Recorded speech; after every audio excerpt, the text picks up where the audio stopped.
যে ওই ফেস্টুনটা কেন আর ওই দিদির ছবি টবি কেন। আমি এই কথাই বলবো যে 26 আর আমাদের এই ফেস্টুনটা কেন দেখে রাখুন। 26 সালে মমতা ব্যানার্জির সামনে যদি চোখে চোখ দিয়ে কেউ লড়াই করতে পারে তার নাম নওশাদ সিদ্দিকী। তার জন্য ওইদিকে দিদি দাঁড়িয়ে হয়েছে আর এইদিকে নওশাদ সিদ্দিকী দাঁড়িয়ে হয়েছে। দিদি দেখুন হাত জোড় করে দাঁড়িয়ে হয়েছে। শুনে রাখুন দিদি, আপনাকে বলছি এইটা ওই সিদ্দিকুল্লাহ চৌধুরী না যে আমি মার খেয়েছি ম্যা করবে, এইটা নওশাদ সিদ্দিকী। যদি নওশাদ সিদ্দিকী একটা ছেলের গায়ে হাত দেন নওশাদ সিদ্দিকী বুঝে নেবে অধিকার পায়নি, তার জন্য এই লড়াই। সব থেকে বড় অধিকার হলো ভোট দানের অধিকার, কিন্তু এই বাদুড়িয়াবাসী ভোট দিতে পারে না। আপনারা জানেন 2021 সালে আমরা ভোট দিতে পারিনি, 2023 সালে আপনারা ভোট দিতে পারেননি পঞ্চায়েত ভোট, 2024 সালেও আপনি ভোট দিতে পারেননি। আমি বলছি এইখান থেকে দাঁড়িয়ে এই কথা বলে যাচ্ছি, তৃণমূলের যত ছোটো মোটো নেতা আছে শুনে রাখুন, যদি 2026 সালে এই গণতন্ত্রপ্রিয় মানুষ যে তার ভোট অধিকার দিতে যাবে তাকে যে হাত আটকাবে সেই হাত এই গণতান্ত্রিক পদ্ধতিতে আমরা ভেঙে দেবো ইন্ডিয়ান সেকুলার মঞ্চে এইখান থেকে দাঁড়িয়ে বলে যাচ্ছি। কারণ ভোট অধিকার, ভোটের কার্ডটা শুধু আপনাকে এই আইডেন্টি প্রুফ না, আপনার কে পঞ্চায়েত হবে, কে এলাকার এমএলএ হবে, কে এমপি হবে সেটাকে ঠিক করার দায়িত্ব আপনার। আর মামুল সাবির ভাই বলছিল যে ওই ফেস্টুনটা কেন আর ওই দিদির ছবি টবি কেন। আমি এই কথাই বলবো যে 26 আর আমাদের এই ফেস্টুনটা কেন দেখে রাখুন। 26 সালে মমতা ব্যানার্জির সামনে যদি চোখে চোখ দিয়ে কেউ লড়াই করতে পারে তার নাম নওশাদ সিদ্দিকী। তার জন্য ওইদিকে দিদি দাঁড়িয়ে হয়েছে আর এইদিকে নওশাদ সিদ্দিকী দাঁড়িয়ে হয়েছে। দিদি দেখুন হাত জোড় করে দাঁড়িয়ে হয়েছে। শুনে রাখুন দিদি, আপনাকে বলছি এইটা ওই সিদ্দিকুল্লাহ চৌধুরী না যে আমি মার খেয়েছি ম্যা করবে, এইটা নওশাদ সিদ্দিকী। যদি নওশাদ সিদ্দিকী একটা ছেলের গায়ে হাত দেন নওশাদ সিদ্দিকী বুঝে নেবে। এইটা বাইরান বিশ্বাস না যে রাতে জিতে দিনের বেলা বিক্রি হয়ে যায়, এর নাম নওশাদ সিদ্দিকী। আপনার কাছে অত টাকা নেই যে নওশাদ সিদ্দিকীকে কিনে নেবেন। কালকে গেছিলাম বারাইপুরে এক অঞ্চলে, আমি যাওয়ার পর দেখলাম ওখানে যে কটা লাইট ছিল সব বন্ধ করে দিয়েছে। লাইট বন্ধ করে দেওয়ার পর আমি বললাম কি হয়েছে, বলছে টিএমসির লোকজন এসে লাইট বন্ধ করে দিয়েছে। আমি যে ওদের অন্ধকারে ভালো লাগে, আমরা দিনের বেলা যেরকম জল করি রাতের বেলাও সেরকম জল করি। ও তোর চোরের পার্টি, ও রাত দিন ওরা অন্ধকার দিকেই ভালোবাসে। দেখবেন সামনে পেপার যা ফেলে রাখবেন চুরি করে নিয়ে যাবে। তৃণমূল কংগ্রেস মানে চোর। আমাদের পার্টি, আমাদের নওশাদ সিদ্দিকী বারবার আমাকে বলে যে সংযুক্ত হয়ে কথা বলো, সংযুক্ত হয়ে কথা বলো। কিন্তু মনে হয় মাঝে মাঝে যেভাবে মানুষের ভোট অধিকার লুট করে, যেভাবে মানুষের টাকা মেরে খায়, তা আমার মনে হয় যেরকম কুকুর তার সেরকম মুকুর দেওয়া দরকার। শুধু মার খাবো নাকি? শুধু ওরা মারবে, আমরা মারবো না? এই পঞ্চায়েত ভোটে, এই 26-এ ভোটে দেখবেন আসবে, দেখবেন এখন থেকে অনেকজন বলছে দাদা আমরা ওই বাধা শুরু করেছি, আইএসএফের ছেলেদের বলে দিও সামনে না আসতে। আমি বলছি শুনে রাখুন, এখানে আমি জানি আপনি কি বাধার কথা বলছেন। বোম পিস্তল নিয়ে যদি আইএসএফের ছেলেদের সামনে আসেন, শুনে রাখুন তোমাদের শিল, তোমাদের নোড়া ভাঙবো, তোমার দাঁতের গোড়া ছেড়ে দেবো না, ছেড়ে দিয়ে কথা বলবো না। যদি খালি হাতে আসেন তো গোলাপ দেবো, মানুষের অধিকারকে প্রয়োগ করতে দেন, গোলাপ দেবো। আমি কেন নওশাদ সিদ্দিকীও দেবে। আর যদি যে হাত দিয়ে মানুষের ভোট অধিকার কেড়ে নেবেন সেই হাত ভেঙে দেবো, মনে রাখবেন।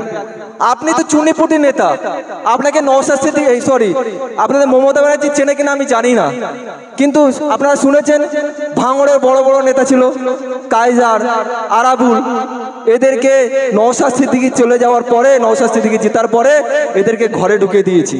আইএসএফের ছেলেরাকে ঘর ঢুকে দিয়েছে। আপনাদের এখানে চুনোপুনি নেতা আছে, নাম বললাম না, আমার টাইটেলটা শুনে রাখুন, সৌম্যদীপ দাস। এই দাসে বিলং করে, শুনে রাখুন। যদি আপনি এই করেন আপনাকেও ঘরে ঢুকিয়ে দেবো 26-এর পরে। আর শওকত মোল্লা চিল্লাচিল্লি করছে, ও রাতের বেলা বেরোয়, রাতের বেলা আসে না ভাঙড়ের বুকে, দিনের বেলা এসে বড় বড় ডায়লগ মেরে চলে যায় ক্যানিংয়ে। ওটাও 26 সালে ওকেও ঢুকিয়ে দেবো। যদি গণতান্ত্রিক প্রক্রিয়ায় ভোট হয়, গণতান্ত্রিকভাবে হয়, এই বাদুড়িয়া বিধানসভায় আমরা নেই টই করে 26 থেকে 27,000 ভোটে জিতবো। ভোট অধিকারের কথা আমি এখানে কেন বললাম, ভোট এখানে ভোটের প্রচারে আসেনি, কিন্তু গণতান্ত্রিক পদ্ধতিতে আপনি যদি ভোটই না দিতে পারেন তাহলে আপনার কি অধিকার আছে? ভোট দিয়ে যদি সঠিক ব্যক্তিকে যদি না জেতাতে পারেন তাহলে আপনি আপনার অধিকারটা পাবেন কি করে? সেটাই বোঝাতে এসেছি আপনাকে, সেটাই আপনাদেরকে বুঝতে হবে। আর একটা মিনি অকশন হয়েছে, শুনেছেন আপনারা? মিনি অকশনে কি বললেন মমতা ব্যানার্জি? কত দেবো, কত লাগবে? 80,000, 85,000, কি বলছে 95, 1 লাখ, 1,10,000। ওটা আপনার বাপের টাকা, ওটা পশ্চিমবঙ্গের প্রত্যেকটা মানুষের টাকা, হিন্দু, মুসলমান, খ্রিস্টান, জৈন, সবার টাকা। আপনি একটা ধর্মের কেন দিচ্ছেন? একটা ধর্মকে কেন দিচ্ছেন? দিয়ে আপনি তো ডিভাইডেড সৃষ্টি করছেন। আমরা যেসব মুসলমান ভাইরা আছে এখানে, আপনাদের যারা, আমি একজন হিন্দু ভাই বলছি, আপনার খারাপ লাগছে না? লাগবে তো, আপনার ট্যাক্সের টাকা। হসপিটালে তোমার মৃত ব্যক্তির লাশ কুকুরে খাচ্ছে, সেখানে কিছু করছেন না। এই বাদুড়িয়ার বুকে অনেক, আমি দেখছিলাম ভেলায় করে তার বাবা না মাকে নিয়ে যাচ্ছিল, কাকে নিয়ে যাচ্ছিল? বাবাকে হয়তো নিয়ে যাচ্ছে। সেই রাস্তা তো ঠিক করতে পারতেন। এই বাদুড়ের প্রকল্প অনেক উন্নয়ন করতে পারতেন। 8,000 শিক্ষালয় বন্ধ হয়ে যাচ্ছে, সেখানে এই টাকাটা খরচা করতে পারতেন। রাজ্যে 6,688টা কারখানা বন্ধ হয়ে গেছে, শিল্প সংস্থা বন্ধ হয়ে গেছে। খোঁজ রাখেন আপনারা, খোঁজ রাখেন ভাই। কেউ বলেছে টিএমসি নেতারা আমরা 6,688টা কারখানা বন্ধ করে দিয়েছি, শিল্প বন্ধ করে দিয়েছি বলেছে? লক্ষ্মী ভান্ডার কথা বলবে, রূপশ্রী আর কি আছে তাই বলবে, কিন্তু এই কথা বলবে না। এখানে যদি ইন্ডাস্ট্রি, যদি পরিকাঠামো উন্নয়ন করতো তাহলে তো ওই কারখানাগুলো থাকতো কি? থাকতো, কিন্তু সেটা খরচা করিনি। বললেন পুরীর মন্দিরে ওনাকে ঢুকতে দিল না বলে এরা যে এসে তুমি পুরীর মন্দির তৈরি করলেন, ওখানে তো হাজার হাজার কোটি টাকা গেছে। ওটা কার টাকা? ওটা আমার হিন্দু, মুসলমান, খ্রিস্টান, জৈন সবার টাকা। আপনি কেন একটা ধর্মের পিছিয়ে এত টাকা খরচা করছেন? অনেকদিন পরে বুঝতে পেরেছেন যে এইবার আমার মনে হয় হিন্দু ভোটের দরকার। একদিন বলছিলেন দুধলা গায়। শুনে রাখুন, মানুষ তার অধিকার নিয়ে আসতে চায়। যদি এখানে রাস্তা তৈরি করেন, এখানে হিন্দু রাখবে, মুসলমান রাখবে, সমাজসেবা কাজ করুন, সমাজসেবীমূলক কাজ করুন, সবাই আপনাকে সাপোর্ট করবে। ইন্ডিয়ান সেকুলার ফ্রন্ট সাপোর্ট করবে, কিন্তু আপনি ধর্মের মধ্যে বিভেদ করে সৃষ্টি করবেন না। মমতা ব্যানার্জি আপনাকে বললাম। আর এসআই নিয়ে আসছে নরেন্দ্র মোদী বলছে নাকি যে একে বাংলাদেশে পাঠিয়ে দেবো, ওকে বাংলাদেশে পাঠিয়ে দেবো। নরেন্দ্র মোদীর বাপের ক্ষমতা নেই কাউকে বাংলাদেশে পাঠাবে। কেন? শুনে রাখুন, আপনার বাবা, কাকা, জ্যাঠা এই মাটিতে জন্মগ্রহণ করেছে। আপনার বাবা, কাকা, জ্যাঠা বা পূর্বপুরুষের রক্ত স্বাধীনতার জন্য এই মাটিতে ঝরিয়েছে।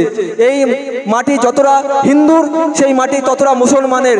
এই মাটি নরেন্দ্র মোদী এসে ভাগ করে দিতে পারবে না। এই মাটিতে আপনাদেরকে বাংলাদেশে পাঠাতে পারবে না বা অন্য দেশে পাঠাতে পারবে না। এই মাটি যতটা আমার অধিকার আছে, এই মাটিতে আপনার অধিকার ততটা আছে। মানুষের শরীরে যেমন দুটো ফুসফুস থাকে, ফুসফুস না হলে যেরকম মানুষ বাঁচে না, তখন এই পশ্চিমবঙ্গে দুটো ফুসফুস, একটা হিন্দু, একটা মুসলমান। যত হিন্দু যদি না থাকে মুসলমান বাঁচবে না, আর মুসলমান যদি না থাকে হিন্দু বাঁচবে না।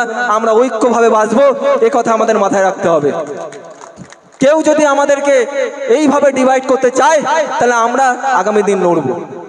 ওয়াকফ সম্পত্তি চলে যাওয়ার, যখন ওয়াকফ সম্পত্তি নিয়ে এই নরেন্দ্র মোদী অনেক কথা বলেছেন, ওয়াকফ সম্পত্তি পাস করলেন, আইন পাস করেছেন।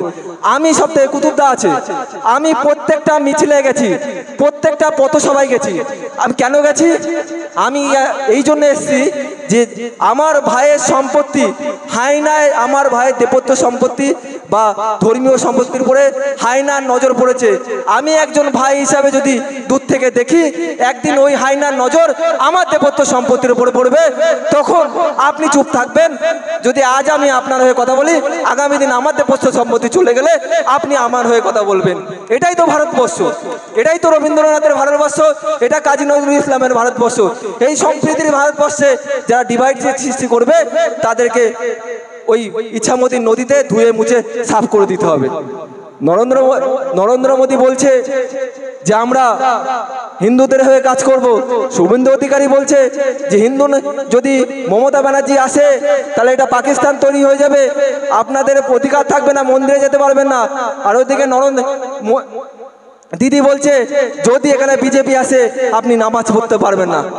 আমি এই রাজ্যের মুখ্যমন্ত্রীকে এইখান থেকে দাঁড়িয়ে এই কথা বলতে চাইছি যে 2011 সালের আগে 34 বছর সিপিএম ক্ষমতা ছিল, এখানে একটা বিজেপির পতাকা উঠতে দেখেছেন ভাই?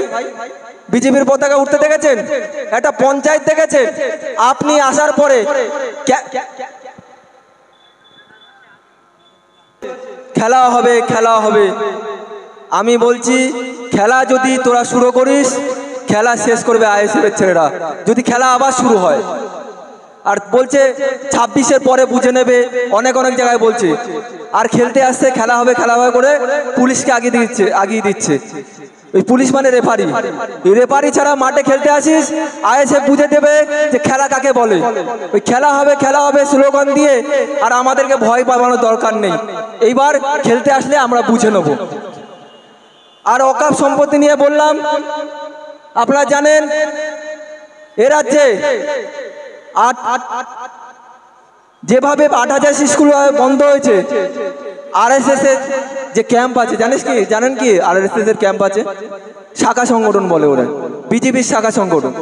সেই আরএসএস এর ক্যাম্প এই রাজ্যে মমতা ব্যানার্জি থাকা কালে দ্বিগুণ বেড়েছে। কি করে বাড়লো? মমতা ব্যানার্জি থাকাকালেই বিজেপি এত বাড়বাড়ন্ত কি করে বাড়লো? কেন? মমতা ব্যানার্জি বলেছিলেন যে এই রাজ্যে যদি আমি ক্ষমতায় আসি তাহলে বিজেপিকে সামনে নিয়ে এসে লড়াই করব। তাই উনি বিজেপিকে সামনে নিয়ে এসে লড়াই করে মাইনরিটিদের ভাইদের ভয় দেখাচ্ছে। আমি এই মঞ্চে একটাই কথা বলবো যে 26-এ ওই ডিভাইডেডে যাবে না, কে হিন্দু, কে মুসলমান, কে খ্রিস্টান, কে জৈন, কে বৌদ্ধ। আপনি যেসব অধিকার নিয়ে আপনার এলাকায় কে কাজ করছে, আপনার জন্য কে ভাবছে, আপনার জন্য কে ভাববে, সেই জন্যই ভোটটা দেবেন, ভোট প্রয়োগ করবেন। শুনে রাখুন, আপনি 10 টাকা দিলে কাউকে 10 বার ভাবেন যে আমি 10 টাকা কাকে দিচ্ছি। পশ্চিমবঙ্গটা যার হাতে তুলে দেবেন 10 বার ভাববেন এ রাজ্যটা কাকে তুলে দিচ্ছি। এই বলে আমার সংক্ষিপ্ত বক্তব্য আমি এখানে শেষ করব।